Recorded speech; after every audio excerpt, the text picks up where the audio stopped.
저 요물을 당장 내쫓아라. 밤마다 썩은 것을 파묻는다며 돌팔매질을 당하던 12살 거지 며느리. 시댁마저 등을 돌렸습니다. 하지만 무서운 가뭄으로 온 고을 논밭이 누렇게 타 죽어가던 그때 홀로 푸르게 넘실대기 시작한 땅이 있었지요. 비웃던 이들은 주저앉았고 거지 며느리 앞에 무릎을 꿇었습니다. 대체 무슨 일이 일어난 걸까요? 여러분들이 지금 어디에서 듣고 계시는지 댓글에 남겨주시면 여러분들의 행복을 빌어드릴게요. 구독과 좋아요, 망설이지 말고 지금 바로 해주세요. 그날 밤도 최참봉댁 시어머니, 방씨 부인은 며느리 때문에 잠을 설쳤습니다. 자정이 넘은 시각, 마당 쪽에서 부스럭거리는 소리가 들려왔지요. 부인은 눈을 뜨고 가만히 귀를 기울였습니다. 사각 흙을 파는 소리였습니다. 부인은 슬그머니 몸을 일으켜 방문을 손가락 한 마디만큼 열고 바깥을 내다보았지요. 달빛이 뿌옇게 깔린 뒤뜰이었습니다. 며느리가 거기 쪼그려 앉아 있었습니다.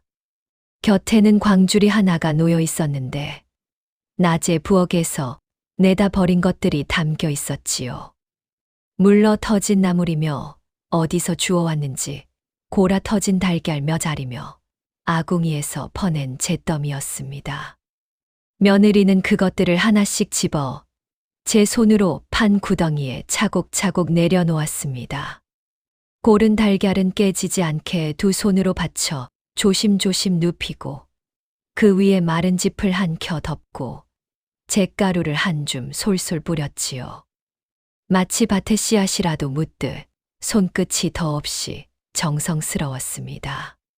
코를 찌르는 시큼한 냄새가 담을 넘어 방 안까지 흘러들었습니다. 방씨 부인은 저도 모르게 코를 싸쥐었지요.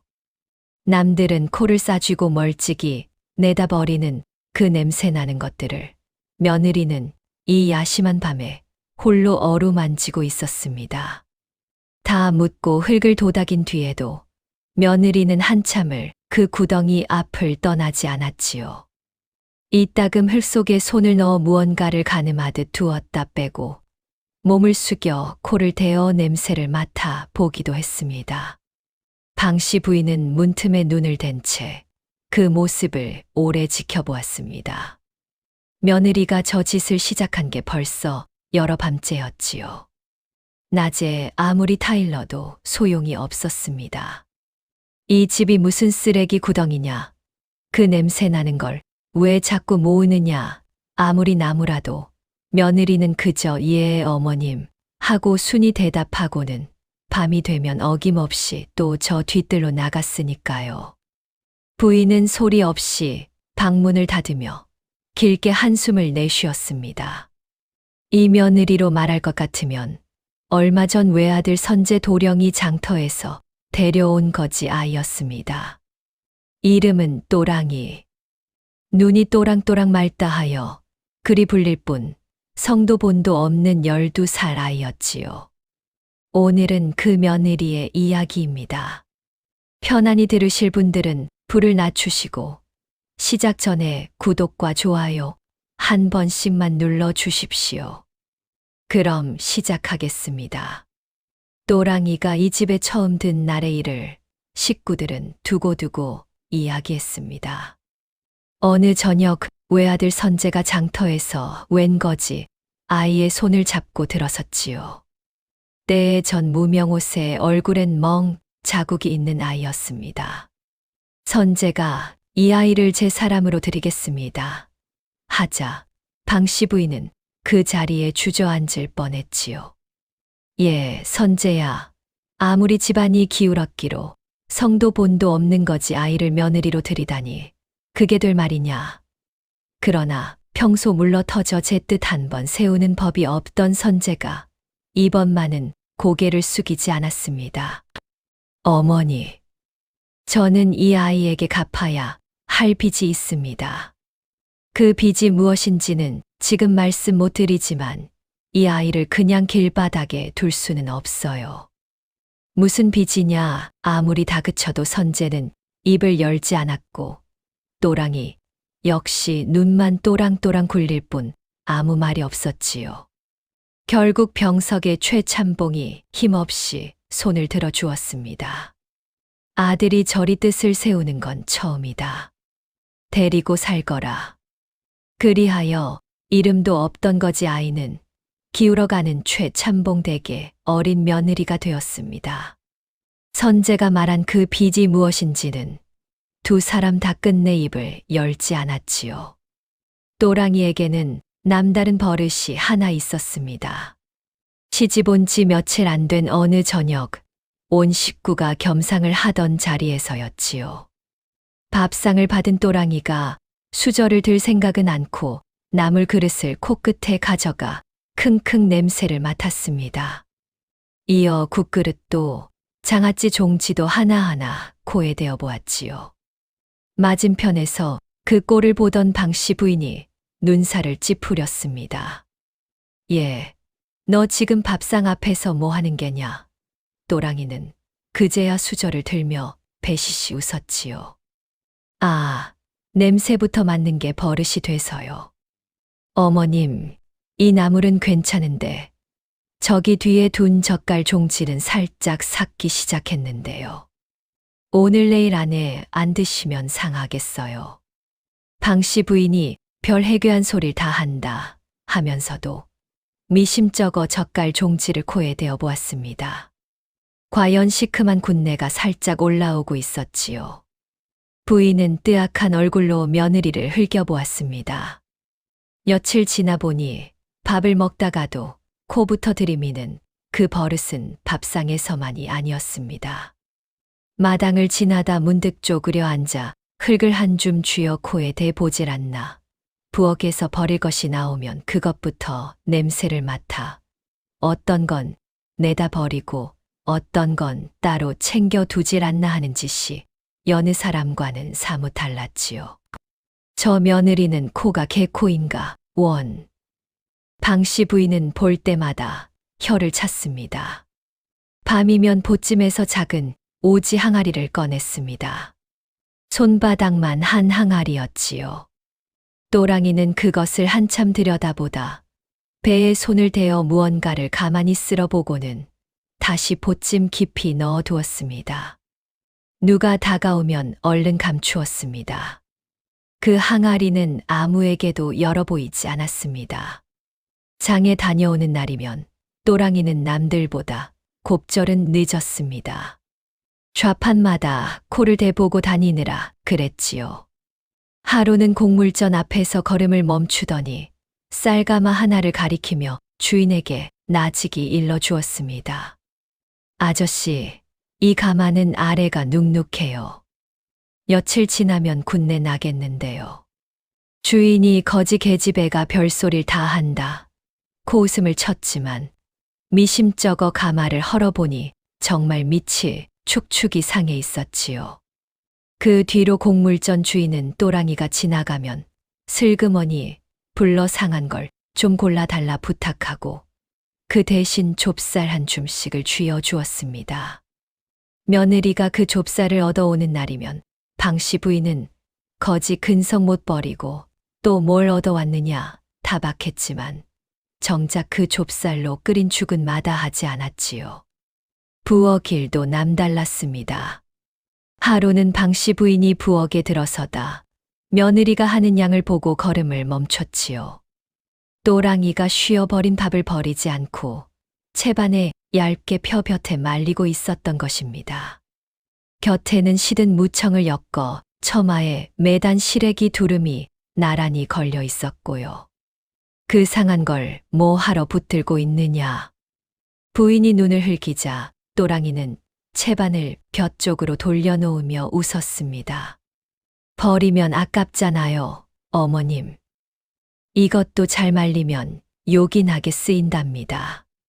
부인은 혀를 찼지만 그러고 보니 며느리가 들어온 뒤로 곳간 축나는 속도가 더뎌진 것도 같았지요.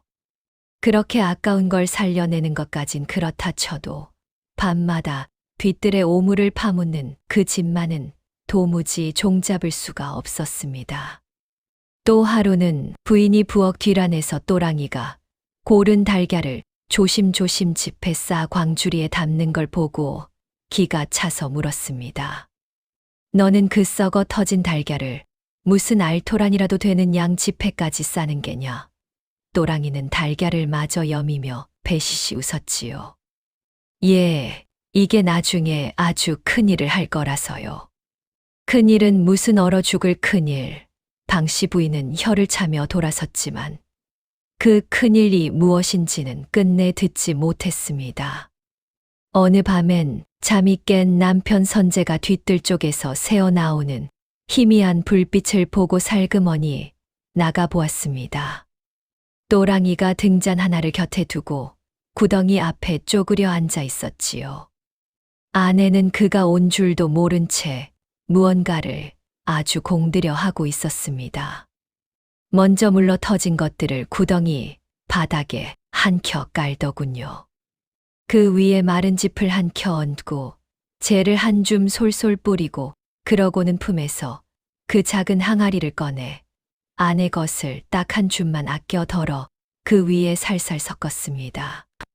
마치 무슨 귀한 약이라도 치듯 손끝이 더없이 조심스러웠지요. 그렇게 켜켜이 쌓고 흙을 도닥여 덮은 뒤에도 아내는 한참을 그 앞에 앉아 있었습니다.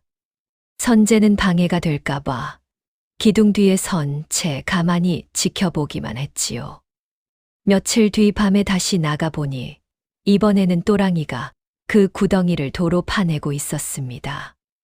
위아래를 뒤집어 섞고 손을 흙 속에 깊이 넣어 한참 두었다 빼보고 얼굴을 바짝 대어 냄새를 맡고는 무언가 흡족한 듯 고개를 끄덕이며 다시 흙을 덮었지요.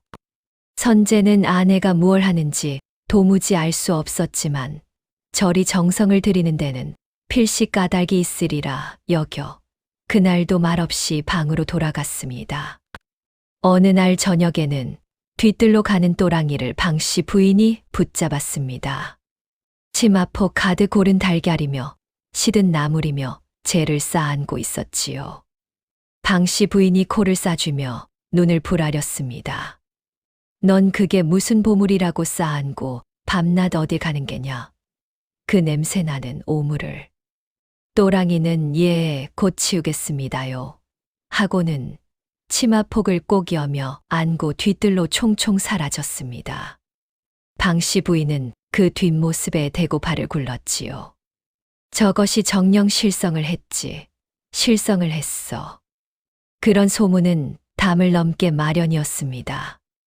우물가에 모인 안악들이 물동이를 내려놓고 수군거렸지요. 최참봉댁 며느리 말이야. 밤마다 썩은 것들을 뒤뜰에 파묻는다며. 그뿐인가. 밥상 앞에서도 반찬마다 코를 킁킁 맞는다지 뭐야. 길바닥 흙까지 주워 냄새를 맡는다더라고. 아이고, 요물이 따로 없네. 밤새 썩은 것 앞에 쪼그려 앉아 킁킁댄다니 사람이 할 짓이야. 그 집이 거지를 잘못 들여 아주 우환을 들였구먼. 장터에서도 빨래터에서도 그 거지 며느리 이야기가 오르내렸습니다.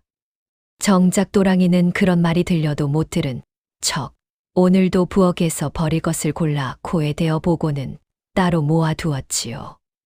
방씨 부인의 타박은 날로 매워졌습니다. 대갓집 며느리가 밤낮 오물이나 주무르고 앉았으니 내가 무슨 낯으로 이웃을 보란 말이냐. 당장 그 구덩이를 메워라. 그럴 때마다 또랑이는 무릎을 꿇고 조아리면서도 구덩이만은 지켰습니다. 어머님, 딱 한 철만요. 어머님 얼굴에 먹칠하는 일은 절대 없게 할 테니 딱 한 철만 눈 감아 주세요. 어찌나 간곡하던지 방씨 부인도 차마 그 자리에서 구덩이를 뭉개지는 못하고 혀만 끌끌 차며 돌아섰습니다. 구박을 받아도 또랑이는 기가 죽지 않았습니다. 거지 손버릇이 어딜 가나 하고 쏘아붙이면 예, 거지 출신이라 뭐든 아까운 줄은 압니다요. 하고 넉살로 받아 넘겼지요. 새벽같이 일어나 남들 하기 싫어하는 굳은 일을 도맡았고 손끝이 여물어 맡긴 일은 척척 해냈습니다. 말대꾸를 하는데도 이상하게 미운 데가 없었지요.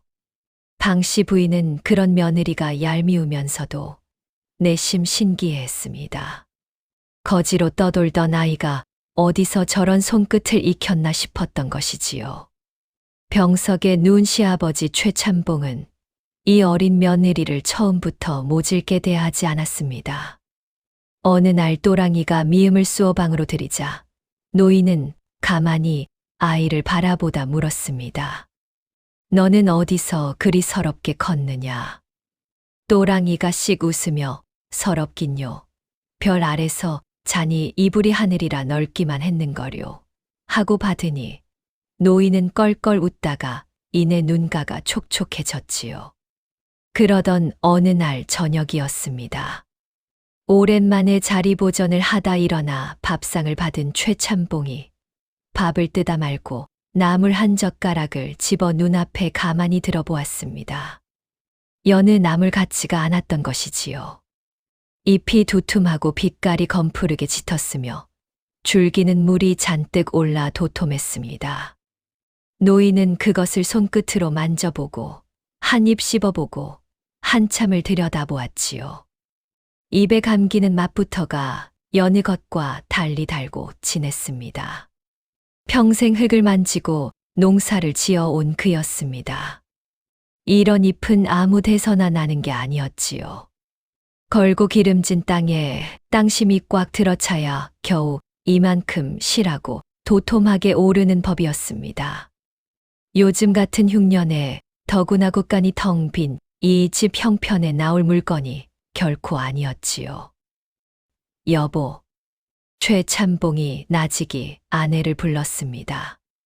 이 나물 어디서 난 거요?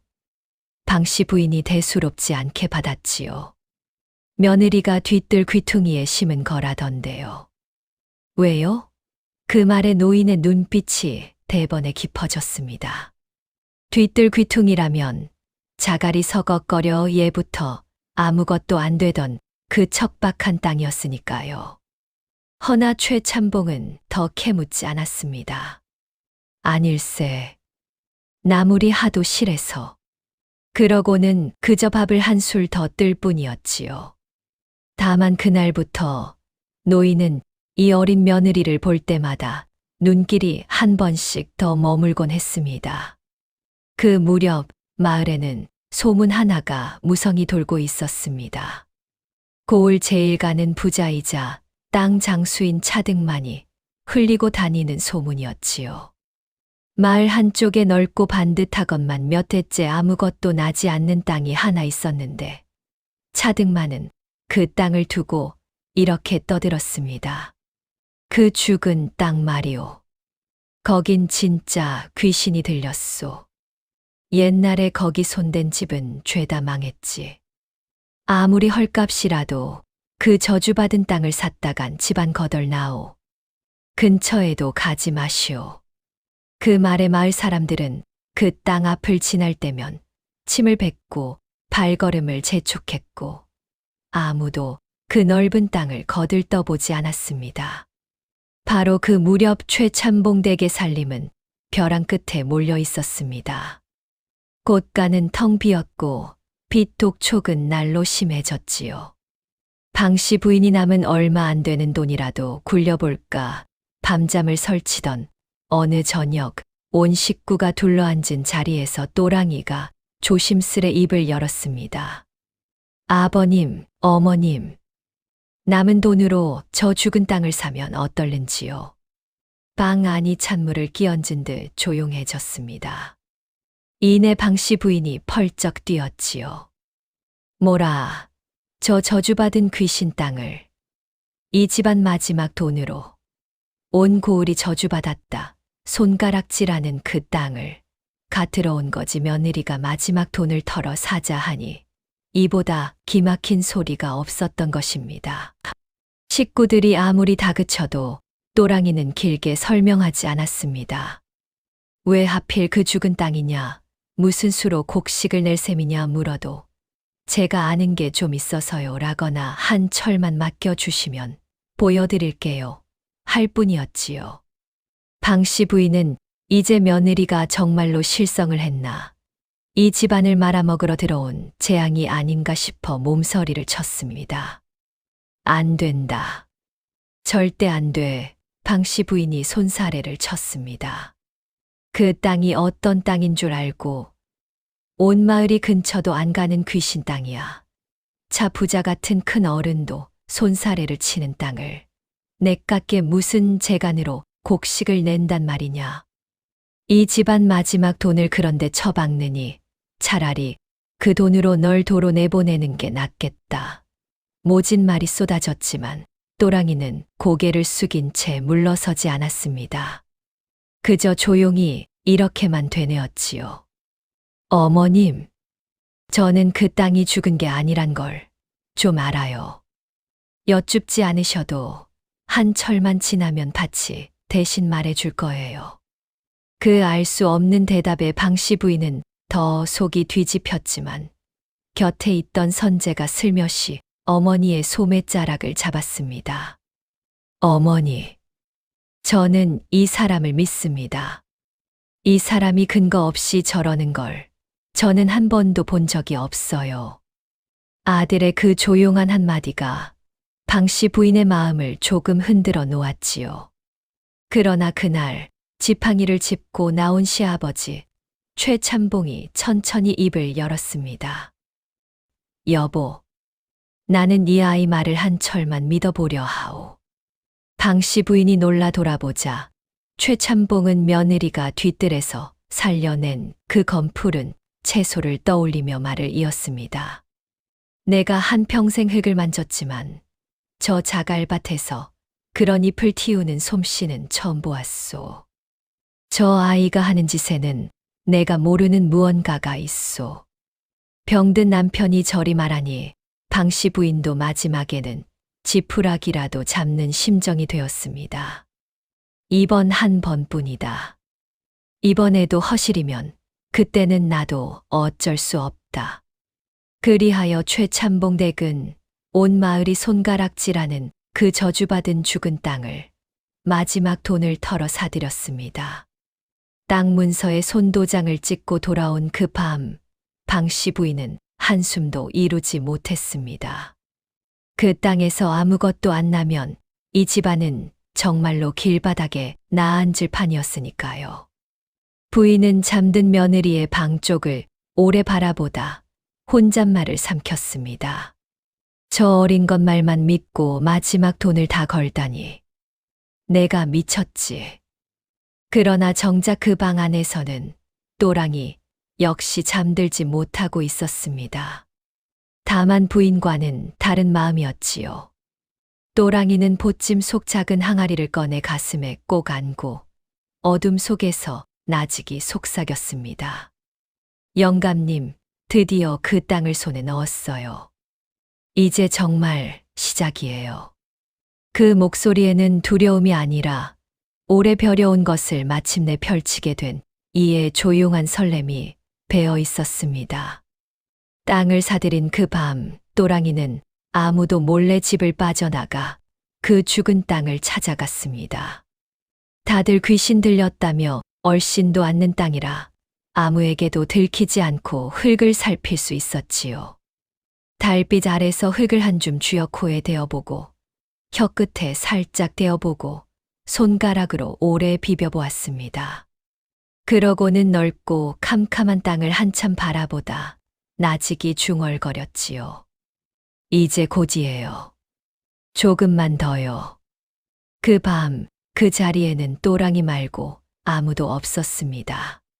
한때 이 고을에서 손꼽히던 최참봉 댁이지만 집안이 기울며 그 많던 종과 머슴을 거의 다 내보낸 처지였습니다. 그래도 늙은 머슴 돌쇠와 품팔이 일꾼 몇은 갈 데가 없어 혹은 예정에 아직 이 집에 붙어 있었지요. 땅을 사들이자 또랑이는 그 몇 안 되는 일손을 데리고 밭으로 나갔습니다. 다만 그 죽은 땅에 무엇을 어떻게 해야 하는지는 오직 또랑이만 알았으니 일꾼들은 그저 시키는 대로 파고 나를 뿐 영문을 몰랐지요.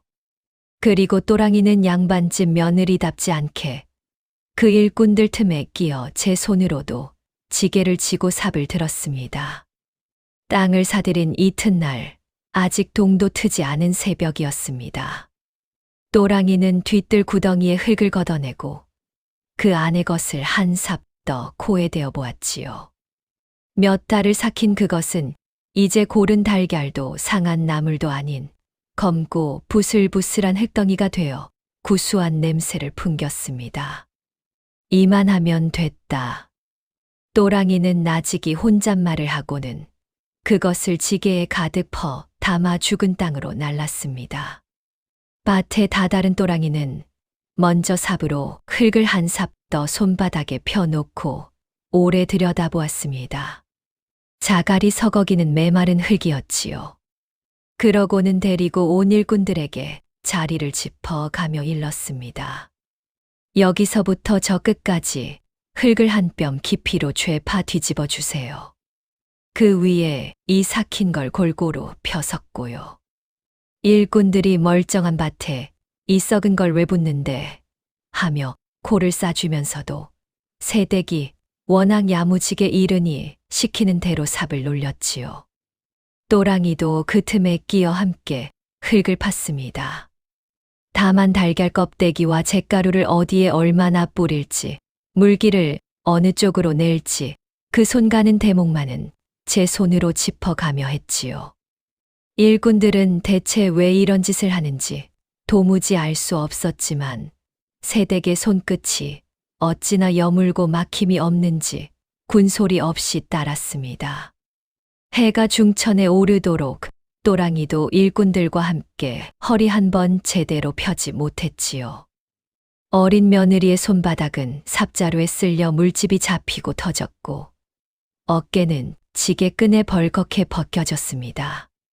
그래도 흙을 한 떼기씩 손보아 나가는 그 일이 또랑이는 하나도 힘든 줄을 몰랐습니다. 그 광경에 온 마을이 들끓었습니다. 저주받았다는 그 땅에 최참봉대 거지 며느리가 날마다 냄새나는 것들을 쳐다붓고 있으니 지나는 사람마다 코를 싸쥐고 손가락질을 했지요. 저것 봐라. 저 죽은 땅에 쓰레기를 붓고 있어. 아니, 대갓집 며느리가 지게를 다 지고 양반 체면이 땅에 떨어졌구먼. 미친 게 아니고서야 저주받은 땅에 산 것들이나 할 짓을 하겠나. 최참봉대기 거지 며느리 잘못 들여 아주 결단이 나는구먼. 반머리에 아이들이 몰려와 요물이다, 요물이다 하고 놀려대며 흙을 던지기도 했습니다. 그럴 때마다 시어머니, 방씨 부인은 얼굴을 들 수가 없었지요. 양반과 며느리가 머슴처럼 지게를 지고 흙을 파는 꼴이 부인에게는 그 무엇보다 창피했던 것입니다. 내가 무슨 죄로 이런 며느리를 봐서 온 고을 웃음거리가 되었단 말이냐. 부인은 방 안에서 이불을 뒤집어 쓰고 알아누웠습니다. 며칠을 그렇게 일하니 어린 며느리의 손발은 갈라터지고 어깨는 지게 자국에 벗겨졌습니다. 그래도 또랑이는 밭에 나가면 콧노래를 흥얼거렸지요. 흙을 한 삽 뒤집을 때마다 코를 대어 냄새를 맡고 흙 한 줌을 쥐어 손가락으로 비벼보고 물길이 트일 자리를 눈으로 가늠했습니다. 지나던 한 농부가 그 꼴을 보다 못해 혀를 찼습니다. 이복의 새댁 그 고생을 사서 하는 게 딱해서 하는 말인데 그 땅은 예부터 아무것도 안 나. 헛심 그만 쓰고 어서 돌아가. 또랑이는 삽을 짚고 씩 웃으며 답했지요. 예, 어르신. 걱정 고맙습니다. 근데요, 사람들이 죽었다는 것 중에 안 죽은 게 덜어 있더라고요. 저도 그 중 하나고요. 농부는 그 당돌한 대꾸에 뭐라 더 말도 못하고 고개만 절레절레 흔들며 지나갔습니다. 밤이 이슥하면 남편 선재가 몰래 밭으로 나왔습니다. 몸이 약한 사람이 낮에 고단함도 있고 마른 개울에서 물을 길어 나르며 아내 곁을 지켰지요. 또랑이가 놀라 달려가 물지개를 뺏으려 했습니다. 도련님, 안 돼요. 몸도 성치 않으신 분이 이 밤에 이러시면 어서 들어가 주무세요. 저 혼자도 됩니다. 그러나 선재는 지게를 놓지 않았습니다. 대신 등불 아래 또랑이에 갈라터진 두 손을 가만히 제 손에 감싸 쥐었지요. 물집이 잡히고 터진 12살 아이의 손이라기엔 너무 거친 손이었습니다. 선재의 눈시울이 붉어졌습니다. 이 어린 손으로 온 마을이 미쳤다. 손가락질하는 네 일을 이만큼 짊어지고 있었구나. 그는 품에서 약을 꺼내 그 손에 곱게 발라주며 나직이 말했습니다. 남들이 다 자네를 미쳤다 해도 나는 안 해. 자네가 허튼데 힘을 쏟을 사람이 아니란 걸. 나는 자네를 믿네. 또랑이는 그 말에 손을 빼지도 못하고 한참을 가만히 있었습니다. 거지로 떠돌던 세월 저를 향해 날아든 말이라곤 저리 가라. 재수 없다. 요물이다 하는 것들 뿐이었지요. 발에 채이고 개에 쫓기는 게 예사였던 아이였습니다. 그런 아이에게 나는 자네를 믿네 하는 그 한마디는 천냥으로도 살 수 없는 것이었습니다. 또랑이는 목이 메어오는 걸 애써 삼키고 특유의 넉살로 받았지요. 도련님도 참. 그런 말씀 자꾸 하시면 저 정말 죽기 살기로 할 수밖에 없잖아요. 그러고는 픽 웃어 보였지만 등불에 비친 그 눈가에는 어느새 물기가 어려 있었습니다. 온 세상이 등을 돌려도 이 반머리에 저를 믿어주는 사람이 하나 있다는 것 또랑이에게는 그것이 발밑의 흙보다도 든든한 힘이었습니다. 두 어린 부부는 그렇게 등불 하나를 사이에 두고 밤이 깊도록 나란히 밭을 다독였지요. 그런데 그 소란을 멀찍이서 지켜보는 눈이 하나 있었습니다. 땅 장수 차등만이었지요. 그는 팔짱을 낀 채 그 밭을 노려보며 곁에 선 하수인 곰배에게 나직이 이를 갈았습니다. 저 땅을 최참봉대기 채 갔단 말이지. 곰배가 굽실거리며 물었습니다. 어차피 저주받은 죽은 땅 아닙니까요? 거지 계집이 쓰레기나 붓다 말겠지요. 그러자 차등만이 픽 웃었습니다. 이 미련한 놈아. 저 땅이 저주받긴 뭘 저주받아. 물길만 트고 신만만 잡으면 온 고을 제일 가는 옥토가 될 땅이다. 그걸 내가 헐값에 삼키려고 몇 해를 공들여 저주로 소문을 낸 게야. 한데 저 거지 계집이 지금 바로 그 물길을 트고 있질 않으냐. 곰배의 눈이 휘둥그레졌습니다. 그럼 저 계집이 그걸 안다는 말씀입니까요? 차등만의 눈매가 사나워졌습니다. 알든 모르든 저 밭에서 곡식이 나면 내 소문은 거짓이 되고 내가 몇 해 공들인 게 다 물거품이 된다. 그 전에 저 밭을 결단 내야겠다. 며칠 뒤 차등만이 몸소 최참봉 댁을 찾아왔습니다. 겉으로는 인심 좋은 낯을 하고 술과 고기를 한 짐 지워 들고 왔지요. 허허, 최참봉. 딱 한 사정 다 아네. 그 저주받은 땅을 잘못 사서 온 마을 근심을 산다지. 내 우정으로 하는 말인데 그 땅 나한테 도로 넘기게.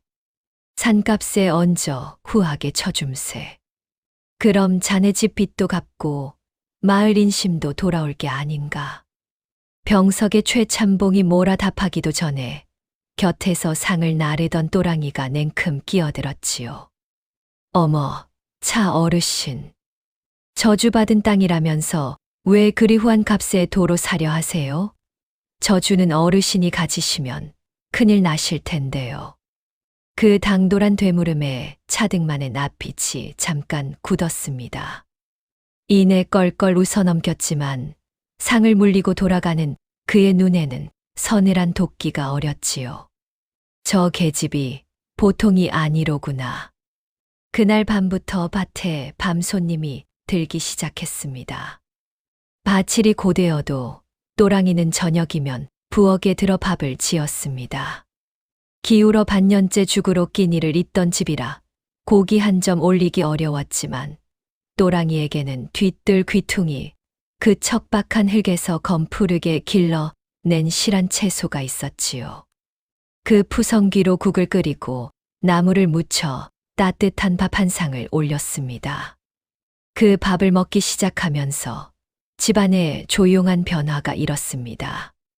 늘 낯빛이 누렇게 뜨고 비실비실하던 남편 선제 도령이 어느 날부턴가 제법 기운을 차려 마당을 거닐기 시작한 것입니다. 어릴 적 크게 앓은 뒤로 방 안에서 글만 읽던 도령이었지요. 병석의 시아버지 최참봉도 입맛이 돌아 미음 대신 밥을 찾기 시작했습니다. 무슨 대단한 약을 쓴 것이 아니라 반년을 굶다시피 하던 몸이 제대로 된 밥을 먹고 기운을 되찾은 것뿐이었지요. 어느 저녁 최참봉이 밥 한 그릇을 다 비우고는 숟가락을 내려놓으며 허허 웃었습니다. 반년 만에 밥이 목구멍으로 술술 넘어가는구나. 이 며느리 밥을 먹고부터 어째 몸에 기운이 도는 것 같아. 그러고 보니 정말 며칠 새 노인의 낯빛에 화색이 돌고 있었지요. 저 며느리가 죽은 자갈밭에서 이런 걸 길러낸다는 걸 이제는 알았지만 최참봉은 짐짓 아무것도 모르는 척 밥만 뜰 뿐이었습니다. 며느리가 대체 무슨 큰 뜻을 품고 저 냄새나는 짓을 하는지 조금 더 지켜볼 심산이었지요. 그저 이따금 밥상 너머로 며느리를 바라보는 노인의 눈길의 남모를 신뢰가 조금씩 깊어갔습니다. 그날따라 선제도 밥그릇을 싹싹 비우고는 오랜만에 지게를 지겠다며 마당으로 나섰지요. 그 뒷모습을 보는 또랑이의 입가에 옅은 미소가 번졌습니다. 선제는 아내가 밤낮 무슨 애를 쓰는지 잘은 몰랐지만 아무에게도 그 냄새를 흉보지 않았습니다. 오히려 남들이 다 잠든 밤이면 슬그머니 뒤뜰로 나가 물을 길어 나르고 또랑이의 부르튼 손을 살펴주었지요.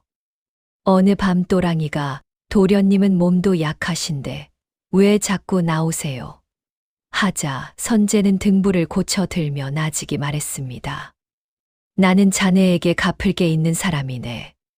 자네가 이 집에 온 까닭을 자네는 잊었는지 몰라도 나는 모지 잊어. 또랑이가 손을 멈추고 올려다보자 선제는 더 말하지 않고 그저 빙그레 웃을 뿐이었지요. 두 사람 사이에는 아직 남들에게 말하지 않은 이야기가 하나 있는 듯 했습니다. 또랑이도 그 도령이 싫지 않았습니다. 온 집안이 저를 거지라 손가락질할 때 유일하게 제 편이 되어 준 사람이었으니까요. 어느 밤엔 선제가 뒤뜰 툇마루에 나와 몸이 약해 늘 방 안에만 있던 제 처지를 털어놓았습니다. 나는 이 집 외아들인데도 병약하다고 아버님 어머님이 늘 애를 태우셨네. 나 하나 지키느라 온 집안이 조마조마했지. 그런 내가 자네 밥을 먹고부터는 지게도 지고 밭도 지키네. 이런 내가 나도 낯설어. 또랑이가 씩 웃으며 받았지요. 그거 보세요, 도련님. 사람도 잘 먹이고 잘 보듬으면 살아나요. 땅이랑 똑같아요. 그 말에 선제가 오래 웃었고 두 어린 부부 사이에는 목숨을 주고받은 정위로 또 다른 정이 조용히 익어갔습니다. 정작 그 밥을 먹고 낯빛이 밝아진 방씨 부인만은 그것이 며느리의 그 천한 짓, 덕인 줄을 몰랐습니다. 밥상 앞에서 요즘 나물이 제법 실하구나 하면서도 돌아서면 그 냄새 나는 뒤뜰 좀 어떻게 하라 타박했지요. 제 남편과 아들과 제 몸을 살리고 있는 그 뒤뜰을 두고 말입니다. 그날 밤 차등만의 하수인 곰배가 사내 둘을 데리고 몰래 밭으로 숨어들었습니다. 사위가 캄캄한 금은밤이었지요. 곰배는 낮에 또랑이가 파놓은 도랑을 발로 툭툭 차 도로 메우고 곱게 묻어둔 것을 괭이로 파헤쳐 사방에 흩뿌렸습니다.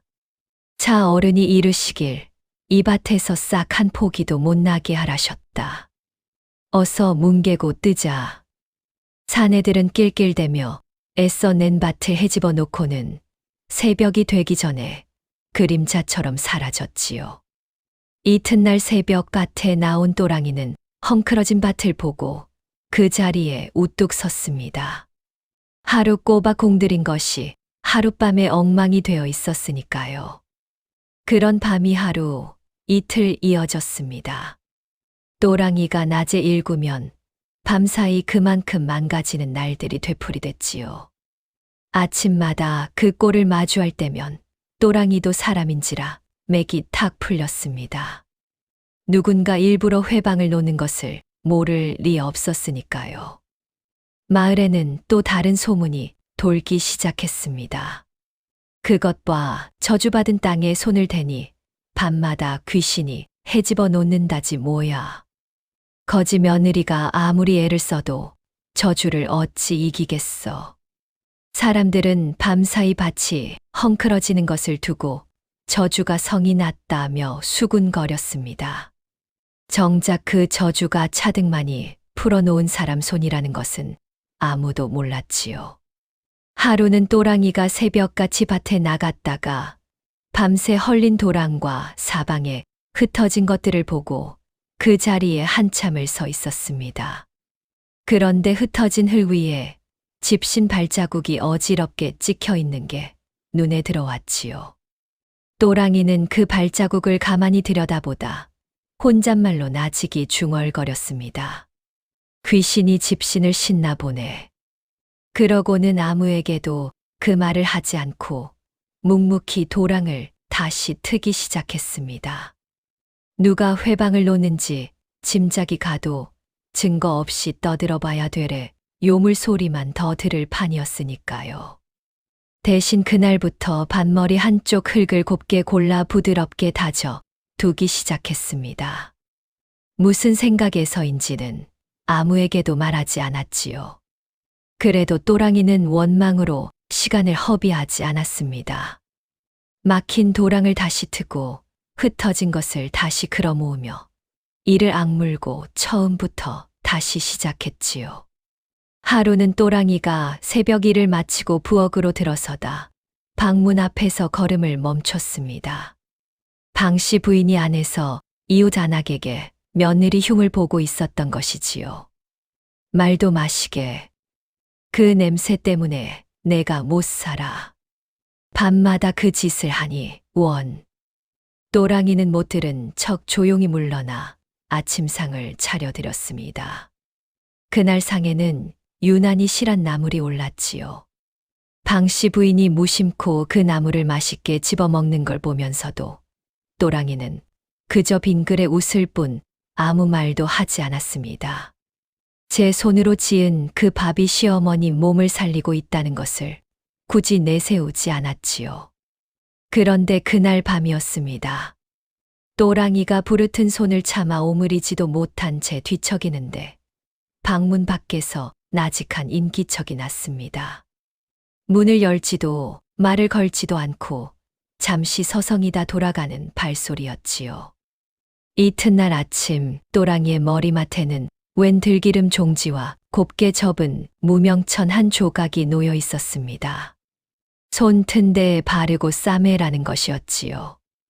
밥상머리에선 여전히 그 냄새 나는지 좀 그만두라고 타박하면서도 정작 며느리 손이 성한 날 없는 걸 그 매정한 시어머니도 차마 모른 척은 못했던 것입니다.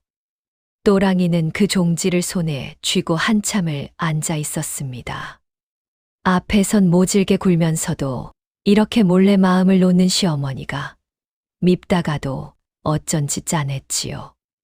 그날 또랑이는 아침상에 시어머니가 남몰래 좋아하는 냉이나물을 유난히 정갈하게 무쳐 올렸습니다. 두 사람 사이엔 아직 살가운 말 한마디 오가지 않았지만 미움 밑에서 정 비슷한 무언가가 아주 천천히 삭듯이 익어가고 있었지요. 그런 며느리를 보다 못한 시아버지 최참봉이 병든 몸을 이끌고 밭머리에 나와 앉았습니다. 내가 눈이라도 되어주마. 밤에는 선제를 시켜 지키게 하고 또랑이가 아버님 몸 상하십니다. 하고 말려도 노인은 고개를 저었지요. 아니다. 내 평생 흙을 만졌다만 내가 저 밭에 하는 것이 무엇인지 나는 이제 어렴풋이 알 것 같다. 저건 저주를 쫓는 굿이 아니라 땅을 먹이는 일이야. 저 밭이 무엇을 내는지 이 눈으로 보기 전에는 나는 죽어도 눈을 못 감아. 또랑이는 삽을 짚은 채 잠시 말이 없었습니다. 병든 몸을 이끌고 나와 온 마을이 손가락질하는 며느리 곁에 앉아주는 시아버지, 부모 얼굴도 모르고 자란 또랑이에게 그렇게 저를 감싸주는 어른은 난생 처음이었으니까요. 최참봉이 그 마음을 아는지 지팡이로 밭둑을 툭툭 두드리며 나직이 말했습니다. 얘야, 나는 자식이라곤 선제 하나뿐이었다. 한데 너를 보고 있으면 늙음하게 딸 하나 얻은 것 같구나.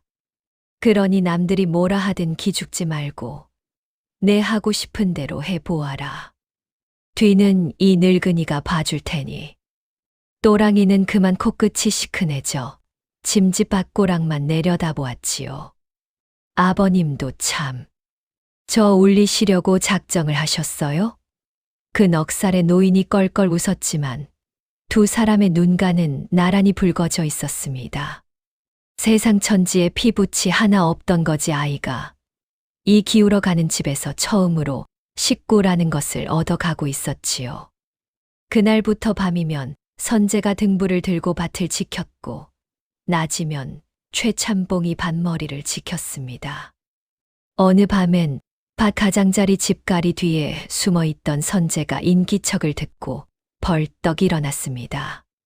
검은 그림자 몇이 도랑 쪽으로 다가들고 있었지요. 걔 누구냐? 선제가 등불을 치켜들며 소리치자 그림자들이 화들짝 흩어져 어둠 속으로 달아났습니다. 몸이 약한 선제가 끝까지 쫓지는 못했지만 달아나던 자가 떨어뜨린 삽 한 자루를 주워 들었지요. 이튿날 아침 그 삽을 살펴보던 또랑이가 자루에 새겨진 낯익은 표식을 발견하고 눈을 가늘게 떴습니다. 차 부잣집 곳간 연장에 찍히는 표식이었지요. 또랑이는 그 삽을 아무 말 없이 헛간 깊이 숨겨두었습니다. 떠들 때가 아니야. 아직은. 그러고는 여느 날처럼 흩어진 밭을 다시 끌어모으러 나갔지요. 마을은 여전히 미쳤다 손가락질했지만 그 밭머리에는 며느리를 믿는 두 사람이 있었지요. 밤 손님으로 밭을 결단내는 것이 뜻대로 되지 않자 차등만은 아예 판을 키우기로 했습니다. 그는 어느 장날 사람들이 그득 모인 장터 한복판에 서서 목청을 높였지요. 여러분, 최참봉대 그 거지 며느리 말이오. 그것이 저주받은 땅에 밤낮 요망한 것을 부려 멀쩡한 우리 마을의 저주를 옮기고 있소. 요 며칠 우물이 흐려지고 아이들이 앓는 게 다 그 탓이란 말이오. 저런 요물을 그냥 두었다간 온 마을에 우환이 옴소. 그럴싸한 말에 안 그래도 흉흉하던 인심이 들끓었습니다. 듣고 보니 그렇네. 그 며느리 들어오고부터 마을이 뒤숭숭해. 밤마다 썩은 것 앞에서 킁킁댄다는 게 사람이 할 짓이야. 필시 무슨 요사스러운 술법이지.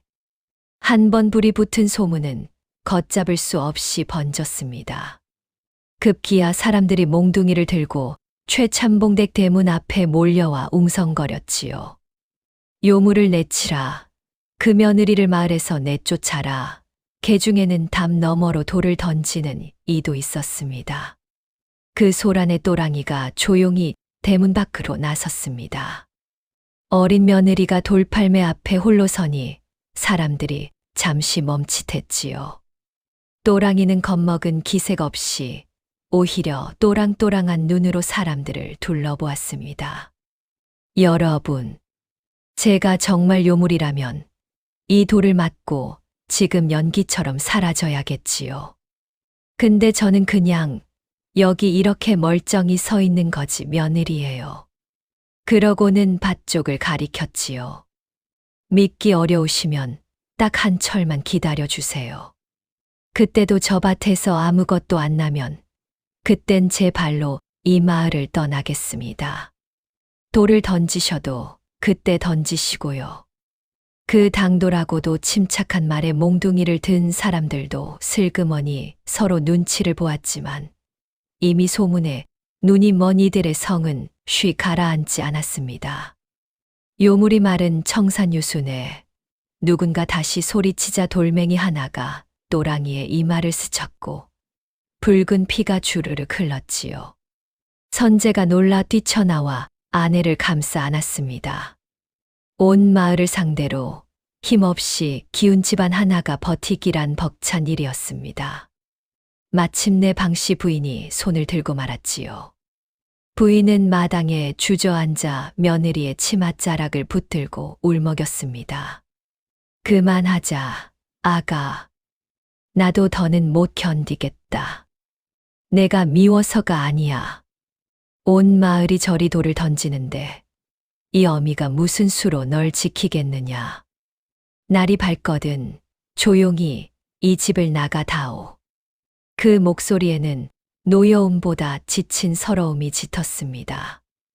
또랑이는 아무 대꾸도 하지 못했습니다. 그 밤 방씨 부인도 쉬 잠들지 못했습니다. 며느리를 내보내라 소리쳐 놓고도 막상 그 야무진 아이가 이 집을 떠난다 생각하니 마음 한구석이 이상하게 허전했던 것이지요. 부인은 어둠 속에서 뒤척이며 중얼거렸습니다. 거지든 뭐든 저만큼 손이 여문 아이도 없었는데 저 며느리 들어오고부터 이 집 밥이 달라졌고 죽어가던 영감 납빛도 돌았지 않나. 그러다 이내 고개를 저었습니다. 아니야, 아니야. 온 마을이 요물이라는데 내가 무슨 수로. 창피와 정, 두려움과 미련 사이에서 부인의 마음은 밤새 어지러웠지요. 건넌방에서는 또랑이가 보찜 속 작은 항아리를 꺼내 가슴에 꼭 안고 오래도록 잠들지 못했습니다. 창밖으로는 남편 선재가 홀로 밭을 지키러 나가는 발소리가 조용히 멀어지고 있었지요. 그리고 바로 그 밤 차등만이 마지막 수를 두었습니다. 온 마을이 며느리를 요물로 몰아 뒤숭숭한 그 틈을 타 곰배와 사내들을 풀어 밭을 아예 통째로 뒤엎어 버린 것입니다. 몇 달을 삭혀 겨우 구수하게 익어가던 그것이 클과 뒤섞여 사방에 흩어지고 애써 낸 도랑이 다 메워졌지요. 밤을 지키던 선재가 소리를 듣고 달려나갔지만 어둠 속 여럿을 어린 도령 혼자 당해낼 수는 없었습니다. 날이 밝아 그 참상을 마주한 또랑이는 처음으로 밭 한가운데 무너져 주저앉았습니다. 몇 달을 매맞아가며 손발이 부르트도록 삭혀온 것이 하룻밤에 다 흩어졌으니까요. 흙과 뒤섞여 못쓰게 된 그것을 쓸어 담으며 참았던 눈물이 뚝뚝 떨어졌습니다. 곁에 달려온 선재가 그 어깨를 감쌌지요. 내일 자네를 내치라 하시면 나도 자네를 따라 이 집을 나가겠네. 자네 없는 이 집이 나에게 무슨 의미인가. 또랑이가 놀라 고개를 들자 선재는 제 겉옷을 벗어 아내의 어깨에 덮어 주며 말했습니다. 세상이 다 자네를 요물이라 해도 나는 아내. 자네가 어떤 아이인지 잊었나? 자네가 나에게 무얼 해 주었는지를. 또랑이는 흙투성이가 된 채 그의 울음을 터뜨렸습니다. 한참을 울던 또랑이가 문득 가슴에 안고 있던 작은 항아리를 내려다보았습니다. 손끝에 항아리 배가 만져졌지요. 거기엔 삐뚤빼뚤 새겨진 글자가 있었습니다. 또랑이는 그 글자를 손끝으로 가만히 쓸어보더니 눈물을 훔치고 천천히 몸을 일으켰습니다. 그러고는 항아리 뚜껑을 열어 안에 남은 마지막 한 줌을 흩어진 밭에 골고루 뿌리고 흙과 함께 다시 다독여 묻었습니다. 무엇을 뿌리는 것인지, 그 항아리에 무엇이 들었던 것인지 곁에서 지켜보던 선재도 차마 묻지 못했습니다. 다만 또랑이의 손길이 어찌나 간절한지 마치 세상에서 가장 소중한 것을 땅에 심는 사람 같았지요. 흩어진 것을 다시 끌어 모으던 또랑이가 문득 손을 멈추고 나직이 말했습니다. 도련님, 이건요, 뒤엎여도 다시 삭는답니다. 오히려 뒤집어 주면 속까지 골고루 잘 삭기도 하고요. 선재가 무슨 뜻인지 몰라 바라보자 또랑이는 흙 묻은 얼굴로 옅게 웃었지요. 저놈들이 밭을 뒤엎었다고 다 끝난 게 아니란 소리예요. 땅 속에 스민 기운은 그대로 있고 저는 다시 삭히면 되고요. 무너지는 게 무서운 사람은 애초에 이런 걸 시작도 안 해요. 그 말에 선재는 가슴이 뭉클해 아내의 손을 꼭 잡았습니다. 그 밤 두 어린 부부는 뒤엎어진 밭 한가운데서 등불 하나에 의지해 흩어진 것을 다시 끌어 모으며 날을 세웠습니다. 날이 밝자 방씨 부인은 정말로 또랑이를 내보내려 했습니다. 그러나 이번에도 병석의 최참봉이 지팡이를 짚고 일어나 며느리 앞을 막아섰지요. 이 아이를 내치려거든 나부터 내치시오. 여보, 딱 한 철만 더 기다려 봅시다. 저 밭에서 정말 아무것도 안 나거든. 그때 내쳐도 늦지 않소. 남편이 병든 몸으로 저리 간곡히 청하니 방씨 부인도 차마 뿌리치지 못했습니다. 그렇게 또랑이는 겨우 한 철의 말미를 얻었습니다. 그런데 그해 여름, 온 고을에 무서운 가뭄이 들었습니다. 봄부터 비가 오지 않아 논바닥이 쩍쩍 갈라지고 우물이 마르고 마을에 기름지다는 논밭마다 곡식이 누렇게 시들어갔지요. 사람들은 하늘을 원망하며 굶주릴 걱정에 밤잠을 설쳤습니다. 논에 물을 대려는 사람들끼리 멱살을 잡고 다투는 일까지 벌어졌지요. 또랑이도 그 가뭄 앞에서 마음을 졸였습니다. 겨우 살려낸 밭에 곡식마저 다 죽으면 이 집안은 정말 끝이었으니까요. 또랑이는 새벽마다 남보다 먼저 일어나 바닥을 드러낸 개울에서 물을 조금씩 길어 밭이랑을 적셨습니다. 그런데 이상하게도 다른 논밭이 하루가 다르게 쩍쩍 말라가는데 그 밭만은 훨씬 더디게 말랐지요. 흙 한 뼘만 파고들면 그 아래는 아직 촉촉한 기운이 남아 있었습니다. 또랑이는 그 축축한 흙을 손끝으로 느끼며 가만히 웃었지요. 남들은 그저 저주받은 땅이 또 요사를 부린다 했지만 또랑이의 얼굴에는 남모를 안도가 옅게 스쳤습니다. 그 타들어가는 가뭄 속에서 이상한 일이 벌어졌습니다. 온 마을 논밭이 다 누렇게 시드는데 유독 한 곳만 그 저주받았다던 죽은 땅만이 검푸르게 싱싱하게 살아있었던 것입니다. 처음 그것을 본 것은 물을 찾아 헤매던 마을 사람들이었지요. 마른 개울을 따라 걷던 한 노인이 그 밭 앞에서 우뚝 멈춰 서더니 눈을 비볐습니다. 저게 정말 그 죽은 땅이 맞나? 뒤따르던 안악도 입을 다물지 못했지요.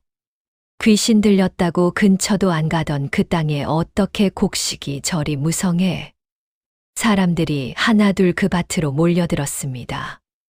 며칠 전까지 몽둥이를 들고 요물을 내치라 외치던 바로 그 사람들이 이제는 그 검푸른 물결 앞에서 말을 잃고 섰지요. 누군가 조심스레 밭 흙을 한 줌 쥐어보고는 탄식했습니다. 이 자갈밭이 이렇게 기름진 흙이 되다니. 또 누군가는 코를 킁킁대더니 중얼거렸지요. 그 지독하던 냄새가 온데간데 없고 구수한 흙내만 나는구먼. 그때 한 늙은 농부가 무언가 깨달은 듯 손뼉을 쳤습니다. 옳거니 그 며느리가 밤낮이 이 땅에 붙던 그 썩은 것들, 그게 쓰레기가 아니라 거름이었어. 고른 달걀이며 재며 껍데기를 사겨 이 죽은 땅을 먹인 개야. 그 말에 사람들이 술렁였습니다. 그러고 보니 밤마다 썩은 걸 파묻는다고 요물이라 손가락질했잖아. 밥상에서 킁킁댄다던 것도 상한 걸 가려낸 거였구먼. 우물가에서 흉본 게 낯이 뜨겁구먼 그래. 며칠 전까지 저마다 보태던 흉이 이제는 저마다의 부끄러움이 되어 돌아왔지요. 마른 논을 붙들고 발을 구르던 한 안악은 검푸른 곡식과 제 누렇게 시든 논을 번갈아 보다 끝내 주저앉아 한숨을 쉬었습니다. 우리가 저 아이한테 돌을 던졌는데 저 아이가 살린 저 곡식이 이 가뭄에 우리를 먹일지도 모르겠구먼. 미쳤다던 그 짓이 실은 이 땅을 살리는 일이었다는 것을 사람들은 저마다 두 눈으로 보고서야 깨달았습니다. 그 검푸른 물결 한가운데 이마에 아직 돌맞은 흉이 아물지 않은 또랑이가 묵묵히 서서 곡식을 매만지고 있었지요. 웅성거리는 사람들 사이로 지팡이를 짚은 최참봉이 천천히 걸어 나왔습니다. 며느리의 밥을 먹고 병석을 털고 일어난 노인이었지요. 그는 밭흙을 한 줌 쥐어 사람들 앞에서 손가락으로 비벼 보이고 그 손을 코에 대어 보았습니다. 그러고는 곁에 몰려선 농부들에게 나직이 물었지요. 자네들, 이 땅이 왜 죽었는지 아나? 사람들이 고개를 저었습니다. 저주받아서 그런 거 아닙니까? 최참봉이 허허 웃었습니다. 저주는 무슨? 이 땅은 신맛이 새서 죽은 게야. 흙의 신맛이 지독하면 곡식이 아무리 뿌리를 내려도 물도 기운도 빨아들이질 못해.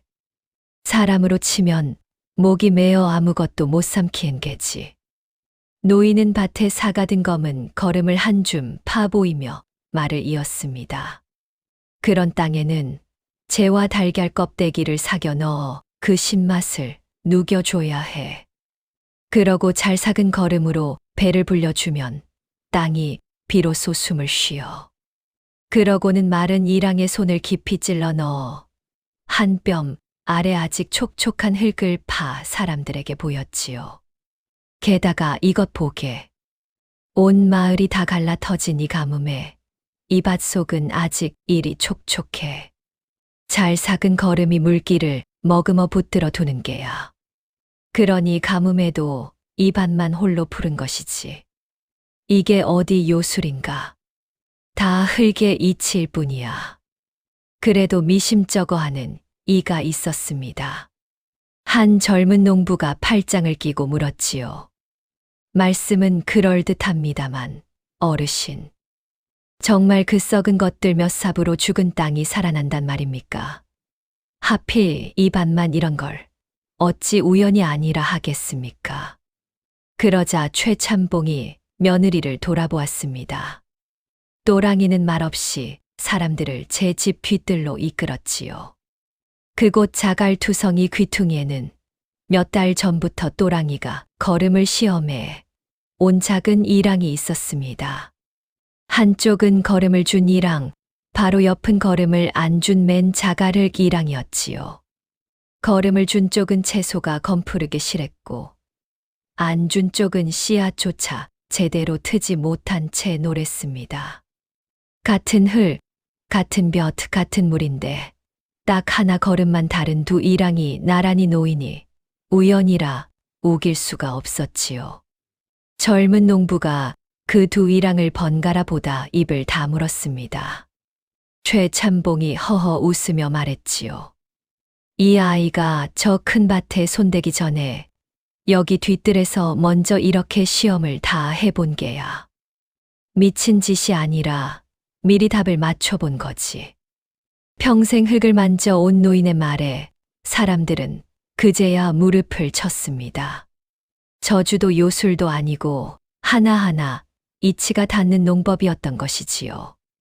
마른 논을 붙들고 발을 구르던 농부들이 그 검푸른 밭과 촉촉한 흙 앞에서 저마다 탄식했습니다.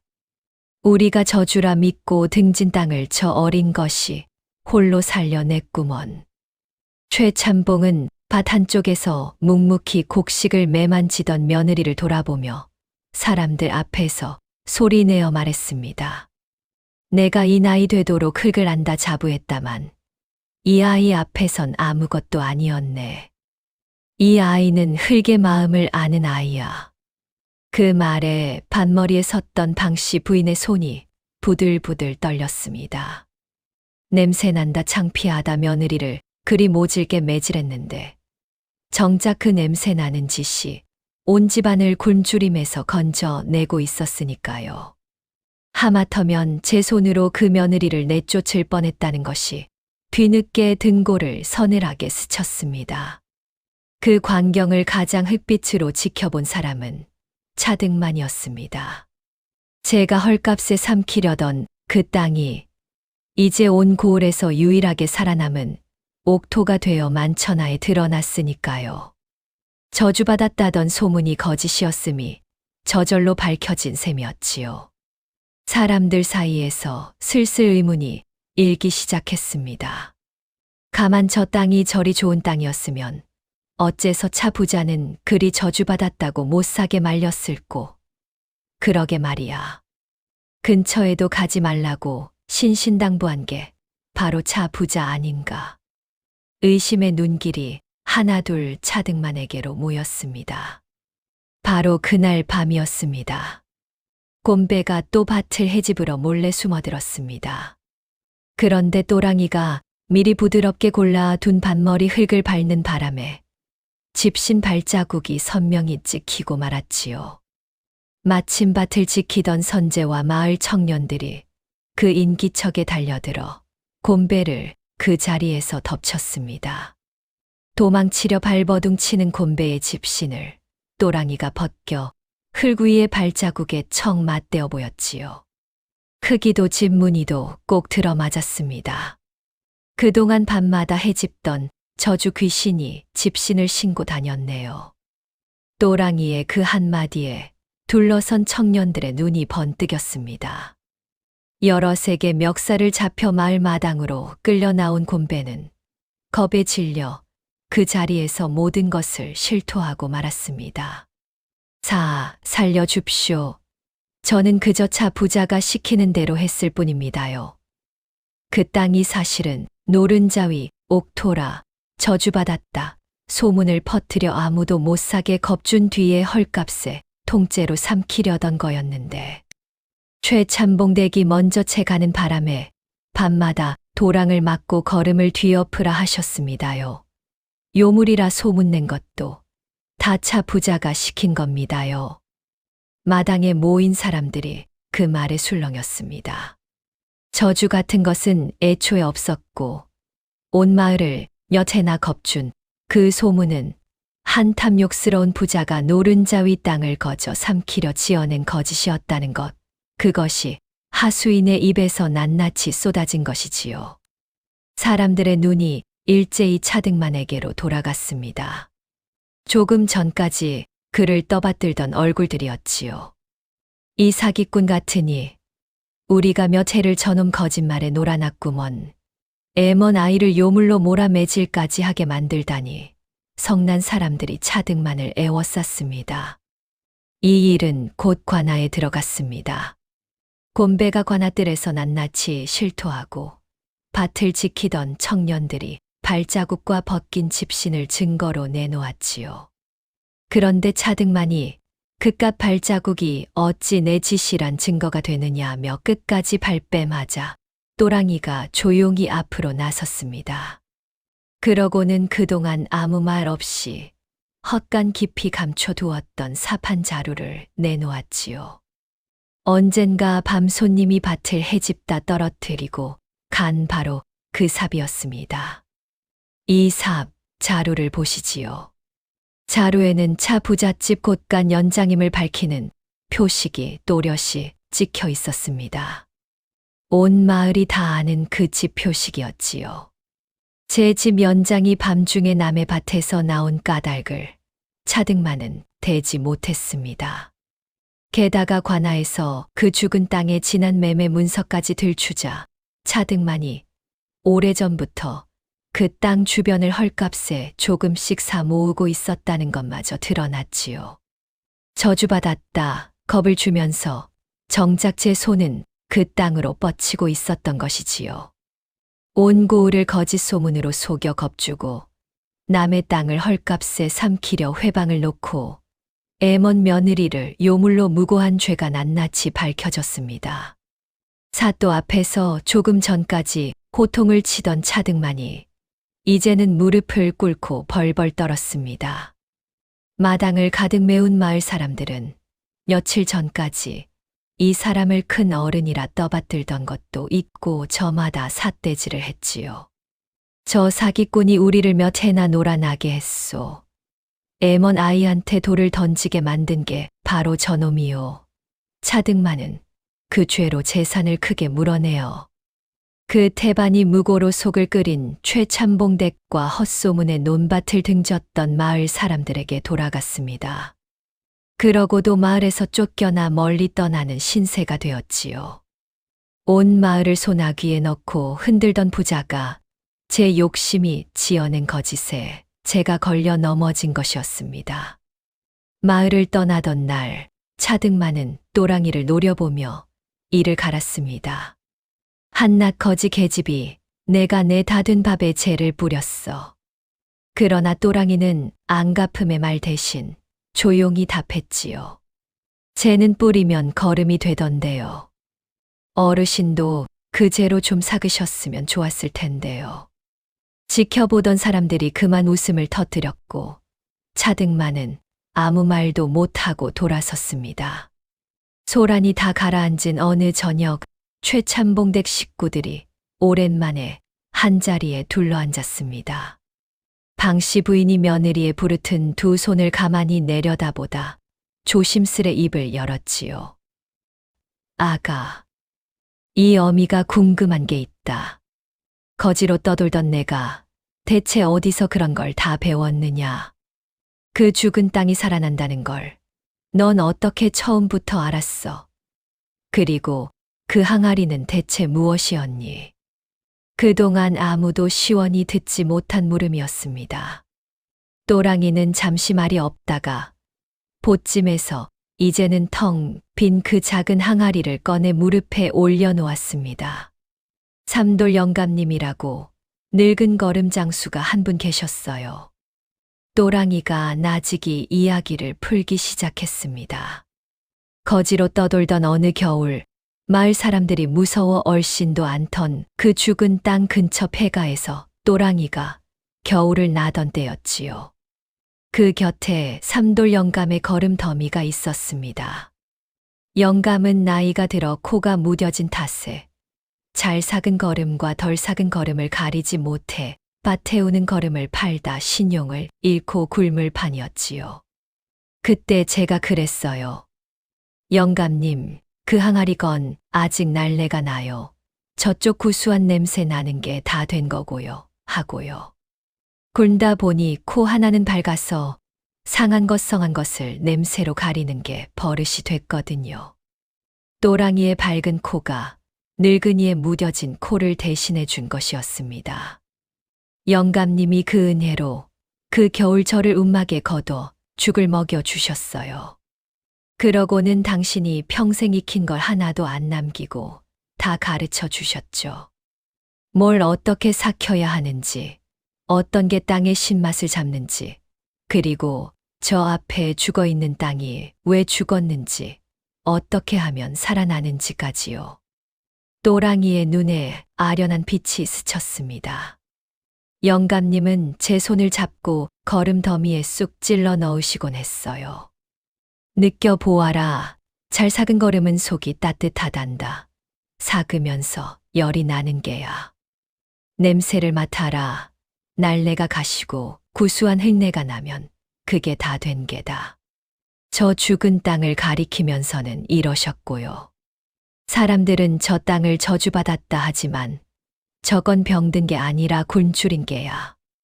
미워하기 전에 왜 그런지를 봐주면 땅도 사람도 안 풀릴 게 없어.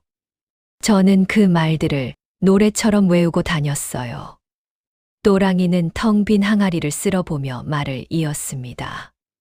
무엇보다 그 영감님이 세상에서 저를 처음으로 사람으로 봐준 분이었어요.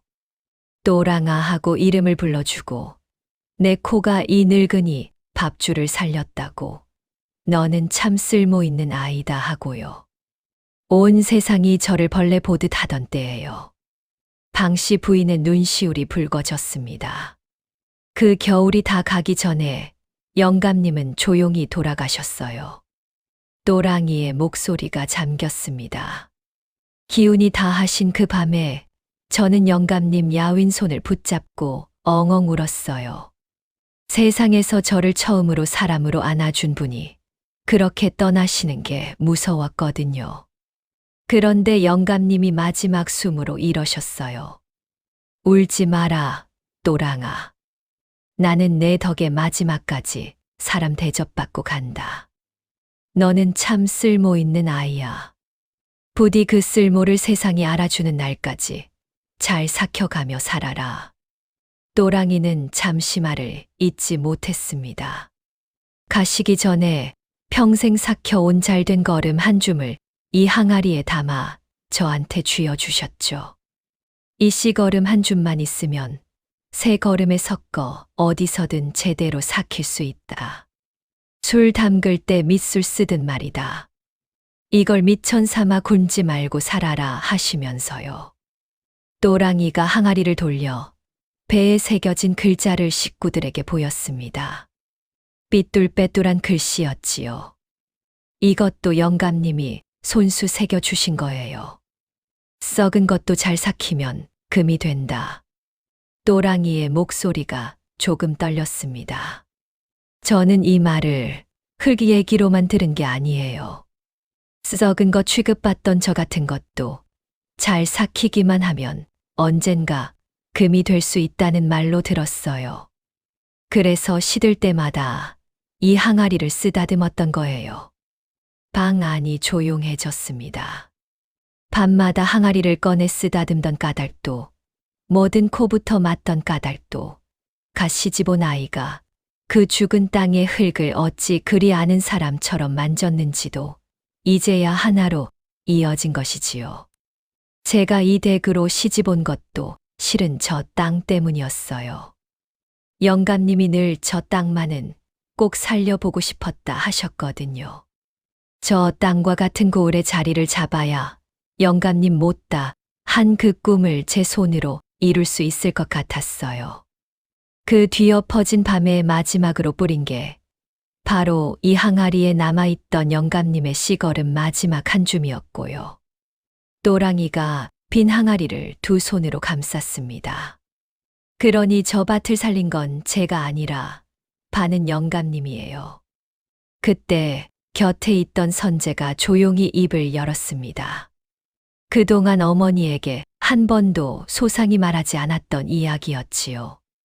어머니, 제가 왜 그리 고집을 부려 이 사람을 며느리로 들였는지 이제 말씀드릴게요. 선재는 장터에서 있었던 그 일을 털어놓았습니다. 굶주린 거지 아이가 제게 개떡 한 술 은혜를 갚겠다며 상한 달걀로 부친 부침개를 먹으려던 저를 냄새로 알아채 손을 쳐냈던 일을요. 그 바람에 저는 도둑년이라 매를 맞는 이 사람을 봤고요. 알고 보니 이 사람이 그 밝은 코로 제 목숨을 구한 거였어요. 어머니, 이 사람이 그때 아니었으면 저는 그 상한 걸 먹고 어찌 됐을지 몰라요. 방씨 부인은 그만 두 손으로 얼굴을 감쌌습니다. 냄새난다 매질하던 그 코가 실은 제 아들 목숨을 살린 코였다는 것을 이제야 안 것이지요. 가을이 되자 그 죽었던 땅에서는 온 고을이 놀랄 만한 태풍이 들었습니다. 가뭄에 다른 집들은 쭉정이나 겨우 거두는데 최참봉댁 그 땅에서는 누렇게 잘 여문 곡식이 낯가리마다 그득그득 쌓였지요. 반년째 죽으로 끼니를 잇던 최참봉댁은 그 곡식으로 밀린 빚을 다 갚고 텅 비었던 곳간을 채우고 헐어가던 지붕을 새로 이었습니다. 병석의 시아버지는 자리를 털고 일어났고 비실비실하던 선제도 제법 든든한 사내로 여물어 갔지요. 곡식을 거두던 날, 온 식구가 밭으로 나와 함께 나다를 훑고 단을 묶었습니다. 최참봉이 잘 여문 이삭 하나를 손바닥에 올려 오래 들여다보다 며느리를 불렀지요. 며느라기야. 내가 흙을 안다고 자부하며 한평생을 살았다만 죽었던 땅이 이만한 곡식을 내는 건 이 나이 되도록 처음 본다. 너는 흙의 마음을 아는 아이야. 반년째 죽으로 연명하며 웃음을 잃었던 집에 오랜만에 웃음소리가 넘쳤습니다. 또랑이는 그 풍경을 바라보며 가슴이 벅찼지요. 배 안 골코 등 따뜻한 곳에서 가족이라 부를 사람들과 함께 땀 흘려 거두는 이 하루가 거지로 떠돌던 시절별을 보며 꿈꾸던 바로 그 하루였으니까요. 그날 저녁 방씨 부인이 며느리의 두 손을 붙잡고 하염없이 눈물을 흘렸습니다. 아가, 이 어미가 눈이 멀어 집안을 살릴 복덩이를 몰라보고 그리 모질게 굴었구나. 냄새난다 매질하고 요물이라 내치려 하고 이 못난 어미를 용서해다오. 늘 거지 며느리라 창피해하던 그 입에서 복덩이라는 말이 아가라는 말이 나온 것입니다. 또랑이는 그 눈물을 닦아드리며 특유의 넉살로 받았지요. 어머님, 저 원래 잘 삭는 아이예요. 처음엔 좀 시큼해도 금방 구수해진답니다. 울던 방씨 부인도 그만 웃음이 터졌고 온 식구가 오랜만에 소리 내어 웃었습니다. 또랑이는 그 곡식을 제 집곳간에만 쌓아 두지 않았습니다. 가뭄에 온 마을이 굶주리는 것을 두고 볼 수 없었던 것이지요. 대풍으로 거둔 곡식을 풀어 끼니를 잊지 못하는 이웃들에게 고루 나누어 주었습니다. 얼마 전까지 저를 요물이라 몽둥이를 들고 몰아세우던 바로 그 사람들에게요. 방씨 부인이 처음엔 저 사람들이 너한테 돌을 던졌는데 곡식까지 나눠주자는 게냐 하고 말렸지만 또랑이는 대박에 곡식을 꾹꾹 눌러 담으며 웃었지요. 어머님, 미운 마음도 쌓아두면 썩어요. 삭혀서 나눠버리면 그게 또 정이 되고요. 그 말에 방씨 부인은 그만 말문이 막혀 슬그머니 며느리를 도와 곡식을 퍼 담았습니다. 곡식을 나눠받으러 온 이들 가운데는 지난날 또랑이에게 돌을 던지던 사람도 있었지요. 그들은 차마 며느리의 얼굴을 마주 보지 못하고 고개를 떨구었습니다. 한 늙은 안악이 그 손을 붙잡고 끝내 울음을 터뜨렸지요. 미안하다, 아가. 우리가 눈이 멀어서 너 같은 아이를 그리 박대했으니. 또랑이는 그 등을 다독이며 말했습니다. 됐어요, 할머니. 지난 일인걸요. 저도 거지로 떠돌 때 배운 게 있는데요. 어제 나를 찬 발도 오늘 나를 안아주면 그걸로 된 거예요. 그 말에 곁에 섰던 선제의 눈시울도 붉어졌습니다. 돌아가는 사람들은 저마다 이런 말을 주고받았지요. 저 집 며느리는 땅만 살린 게 아니라 사람 마음까지 살리는구먼. 미쳤다던 소문 대신 이제는 그런 이야기가 온 마을에 훈훈하게 번졌습니다. 훗날 또랑이가 살려낸 그 땅은 온 고을에서 제일 가는 옥토가 되었고 최참봉댁은 다시 이 고을에서 손꼽히는 집안으로 일어섰습니다. 또랑이는 마을 사람들에게 거름 삭히는 법과 죽은 땅 살리는 법을 아낌없이 나누어 주어 다시는 이 고을에 흉년의 굶주림이 크게 들지 않았다고 하지요. 사람들은 이름조차 없던 그 거지 며느리를 이제는 온 마을을 살린 복덩이라 불렀습니다. 밤마다 썩은 것을 파묻던 그 이상한 짓이, 모든 코부터 맞던 그 버릇이, 저주받았다는 땅을 사자던 그 미친 소리가 하나하나 벗겨지고 보니 죄다 한 늙은 거름 장수의 못다. 한 꿈이자 세상이 버린 아이가 제 쓸모를 세상에 증명해 가던 길이었습니다.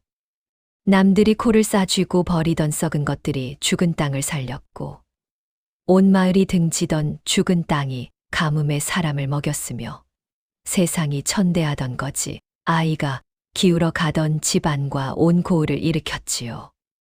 어쩌면 우리 곁에도 아직 아무도 알아주지 않은 채 시큼한 냄새만 풍기고 있는 것들이, 사람들이 있을지 모릅니다. 조금만 더 기다려 잘 삭히면 그것이 세상을 살리는 금이 될지도 모르는데 말이지요. 썩은 것도 잘 삭히면 금이 되니까요. 오늘 이야기 편안히 들으셨는지요? 부디 오늘 밤은 세상이 버린 것 속에 숨은 금을 알아보는 따뜻한 눈 하나를 품고 잠드시기를 바랍니다. 이야기가 마음에 닿으셨다면 구독과 좋아요 한 번씩 부탁드리고요.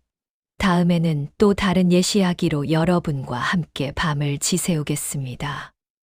부디 편안한 밤 되십시오.